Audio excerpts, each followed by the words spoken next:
ভিডিওটি ছিল 2025 সালে, আপলোড করার সময় আর হয়নি। বাড়ির সমস্ত কাজকর্ম করতে করতে নতুন একটা শখ পালতে শুরু করেছি।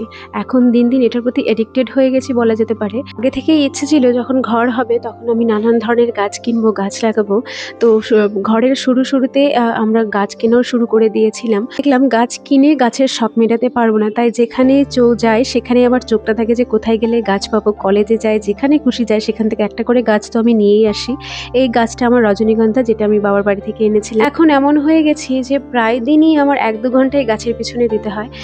প্রত্যেকদিন চাল ধোয়া জল, যে গাছে প্রয়োজন সেই গাছে প্রতিদিন দিতে হয়। আবার কোনো গাছে প্রতিদিন দেওয়ার কোনো প্রয়োজন নেই। আর বেশিরভাগটাই চেষ্টা করি চাল ধোয়া জল বা পেঁয়াজের খোসা ভেজানো জল, এটা দিলে গাছ তাড়াতাড়ি বাড়ে। এগুলো তো অনেকদিন আগেকার ভিডিওটা, তো সেই জন্য এখন এই গাছগুলো অনেক বড় হয়ে গেছে।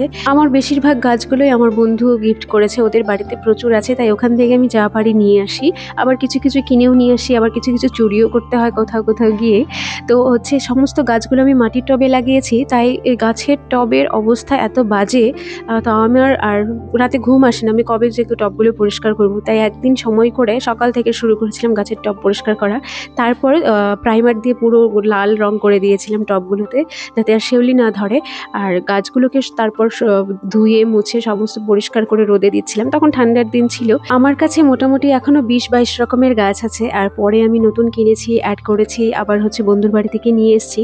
পুরো বাড়িটা আমি গাছ দিয়ে ভরিয়ে ফেলেছি। এখন রাখার জায়গা আছে, গ্রিল টিল এখনো লাগানো হয়নি, তাই গাছ রাখার অনেকটা জায়গার সামনে। গাছের প্রতি ভালোবাসা দেখেই আমার শাশুড়ি মা নাম রেখেছে আমার কথাকলি। এরকম আরো নতুন গাছের ভিডিও নিয়ে তোমাদের সাথে শেয়ার করব।